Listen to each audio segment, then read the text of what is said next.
Hey guys, I'm Nick, And I'm Tony. and we're the Sicilian Brothers, and thanks for tuning in today. Tony, I wanted to ask you, what were your top 5 biggest mistakes your first year in real estate?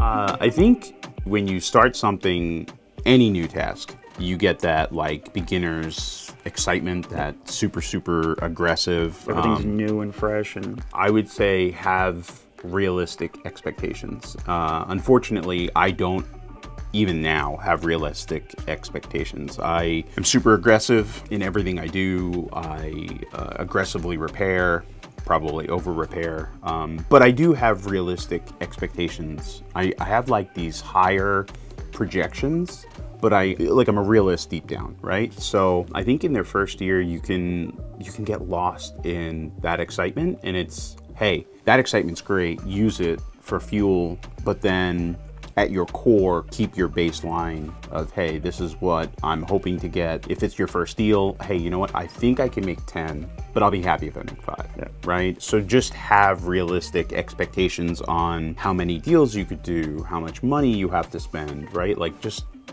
give yourself some baseline projections. Another huge thing that I probably missed in my first year, I was definitely blessed with the ability to have someone teach me how to analyze comps. That actually came in like my second year when I met that person, but really that first year we were doing a lot of guesswork on ARVs and the values of things. Now it's easier than it was 17 years ago because there's a lot of different apps and websites. Yeah, there's apps and websites and a lot more resources for us or those that are not licensed with MLS. So accurately assess your values, your as-is values, your after-repair values, your repair values, right? Like, hey, not everything's a rent-ready rehab, and there really shouldn't be a rent-ready rehab, right? So, Also your timeline and your holding costs, everything like that. yeah, I think that comes into that'll come into play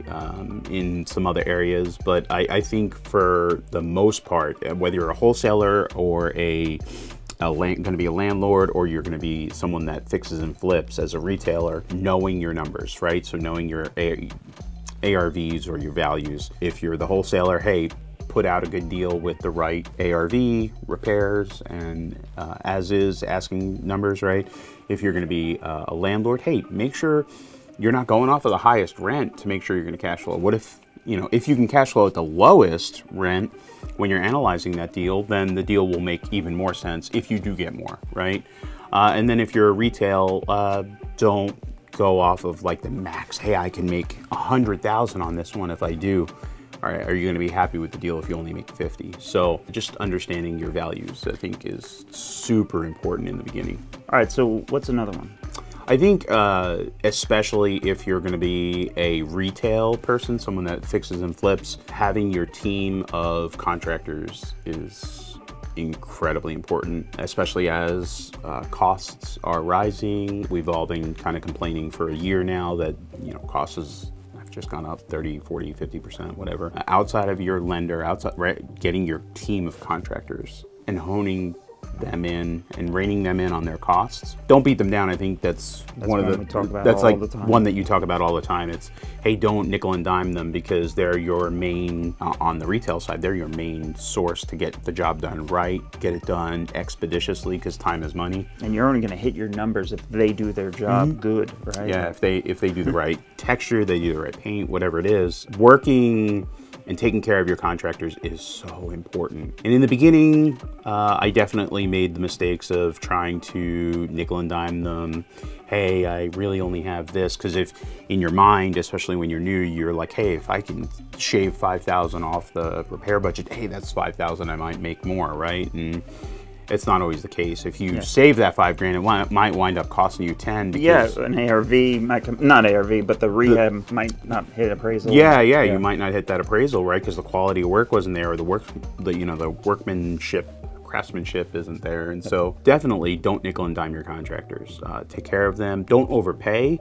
But maybe that's why you need, now we have a couple, right? We have kind of like an A crew and a B crew. And yeah, it's not A and B, it's just their strengths and weaknesses, Yep. right? You know where to put them and what jobs to use them on. Yeah, which full person we want to use there. And so building your team, having your contractors, you can trust them, and having them on your team in the right fashion is so important. And listen, even in the beginning, starting out, you're not going to have your own subs, right? You might actually just use one GC for that whole job, but knowing that GC well enough, vetting him up front, knowing that he's not going to steal from you, he's not going to, take half up front and then walk off a job. That happens, right? Yeah, price gouge, right? You don't, or yeah, like you said, even how many people do we know?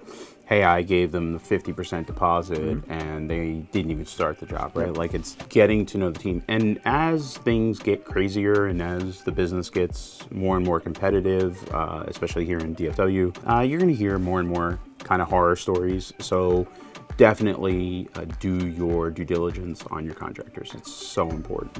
Okay, so for the last and the final one, kind of your thing that you remind me of a lot is those little hidden tiny costs, like cutting the grass. Water, people don't realize if you turn the water on, you might have a connection fee, a disconnection fee. All those little things add up. If you want to be really good at your craft and run this like a business, monitor the little costs. Your monthly subscriptions for your comping software, your DocuSign or Adobe Sign or HelloSign, whatever those things are, right? All that stuff adds up. Factor them into your budgeting, right? Like know them up front, then you should remember them, hey, year over year, hey, if I can save money next year on this. How much do we spend on Simply Safe a year, right? Just on all of our properties. And you would never think, I gotta lock up my investment property, but you have to spend money on that type of stuff. Yeah, alarms, right? Yeah, so we have alarm systems that we put in our retail houses. The alarm barrels that we use when we're doing the work, those are expensive, right? Ultimately, they protect our asset. So yes, it's a cost. Was it a cost in year one? No, but it could be if I would have gone back, if I can go back in time. Definitely, I've had plenty of houses broken into. So knowing the little costs, the hiccups, and accounting for them, look at the fine print, know your own fine print, and know your own small numbers. Thank you, Tony. I hope those tips helped. Like, subscribe, follow along for more. If there's something that they missed, feel free to let us know what some of your mistakes were in your first year. So we'd love to get a conversation going. So thanks for watching, and keep going. Thanks, guys.